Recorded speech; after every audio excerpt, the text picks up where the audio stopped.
Welcome back. The federal government is working on its fall economic statement, which we now know will be tabled November 21st. Finance Minister Chrystia Freeland has signaled it will focus on affordability and housing while also showing, quote, fiscal restraint.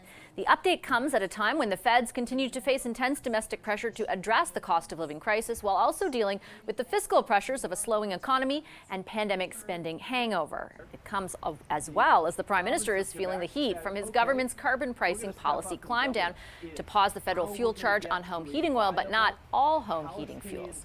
Here to unpack all of that today, our Sunday strategy session. Scott Reid is a CTV News political analyst and former communications director to Prime Minister Paul Martin.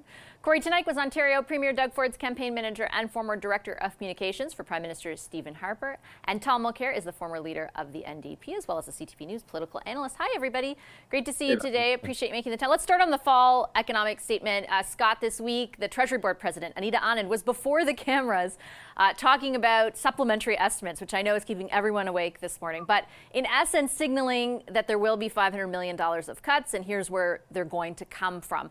Why do you think the government made that so public-facing at this point in advance of the fall economic statement?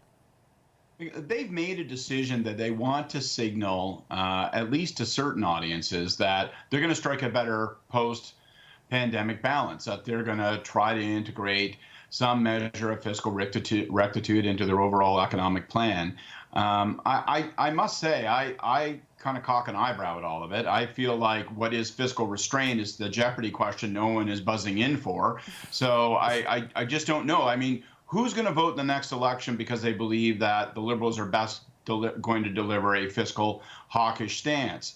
Who's demanding a fiscally hawkish stance? I think that what people are looking for in the fall economic statement is, yes, it's a focus on affordability. Some indication the government is going to continue to try to help on that. Some indication that, going forward, there's a jobs and growth plan. People are anxious about job losses and they're hearing about layoffs. But I think overall, people want what they always want. They want a plan. Corey, I saw you nodding there. Is this fall mini budget politically significant, or could it be for the government, just jumping off what Scott was laying out there? Well, it could be if they used it to start laying down an economic narrative that's more credible than the one that they've been giving to date. But I don't see a lot of signs of that. Like, I agree with Scott's point that I don't think anybody's looking to the Liberal government for fiscal restraint and controlling spending. And talking about $500 million on a $400 billion budget is, that's what they're spending in management consulting over a few weeks. Who knows? The other part of what they were saying makes more sense, talking about housing, talking about affordability. But it's difficult to imagine what they're going to say around those issues. It doesn't require more spending, not less. Yeah, that's an interesting point, Tom. And I'm wondering where you think the political kind of benefit or risk lies for the government in this little mini budget and the messaging around it.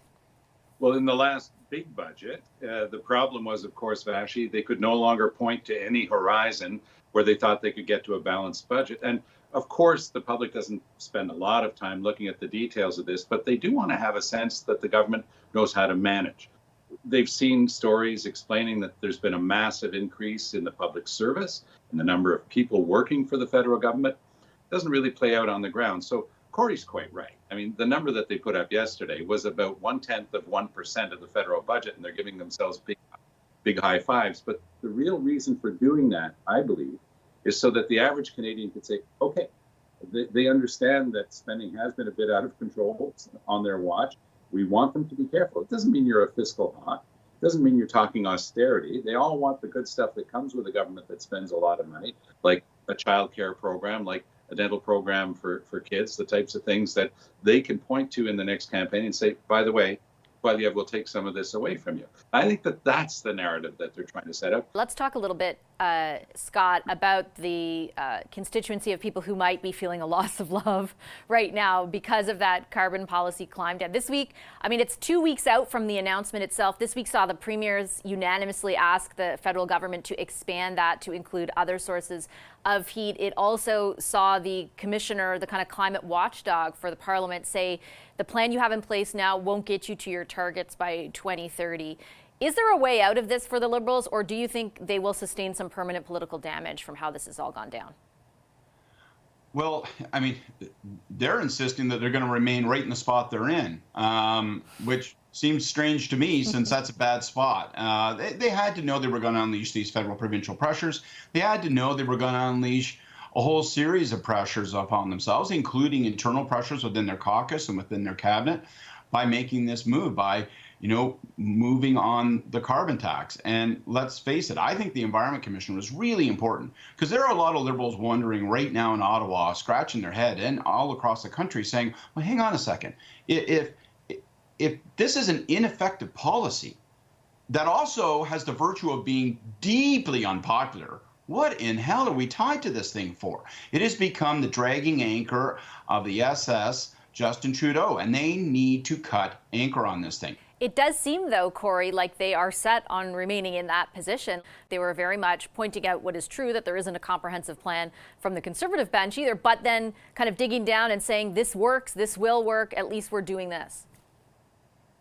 Well, as the saying goes, denial isn't just a river in Egypt. It's something that's very much alive and well in the Liberal government.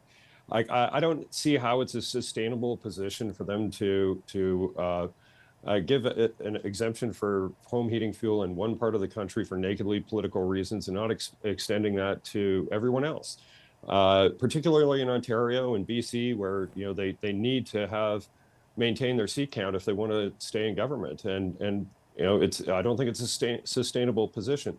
I also think that the carbon tax is going to go away one way or another, whether it's through the defeat of the government and Poilievre axing the tax, or whether it's by their own hand. And by their own hand would seem to me to be the politically smarter play, at least on the heating fuel side of things. I imagine on the other side, Tom, are the considerations around that constituency of people you mentioned who already felt a loss of love, who were tied to the Liberals' plan on climate change, and then also the possibility of losing their lieutenant on the issue, Stephen Guilbeault. Yeah, that's a very important point that you just raised, because Guilbeault used slightly coded language saying there's not going to be another carve-out on my watch as long as I'm the environment minister, which is a very delicate way of saying, by the way, if they do this again, I quit. And that would really be painful for Trudeau, because Guilbeault's invested a lot of his own credibility. Trudeau was there in Paris in 2015, said Canada was back. But when he got back to Canada, Vashi, he came back with Stephen Harper's plan, targets, and timeline. And people who cared about the environment and climate change were saying, well, what's that about? You were laughing at those targets just during the campaign a few weeks ago. Even that he hasn't been able to do. And it's not just Mr. DeMarco, the current Sustainable Development Commissioner. His predecessor, Julie Gelfand, several times wrote reports saying, look, they're not getting it done. So Trudeau was able to use all of his credibility with the more progressive base and saying, we're getting to it. There's going to be this big plan. There's this carbon tax. It's going to work. And then he drops a big part of it. I agree with Corey. This is not sustainable. It's not tenable.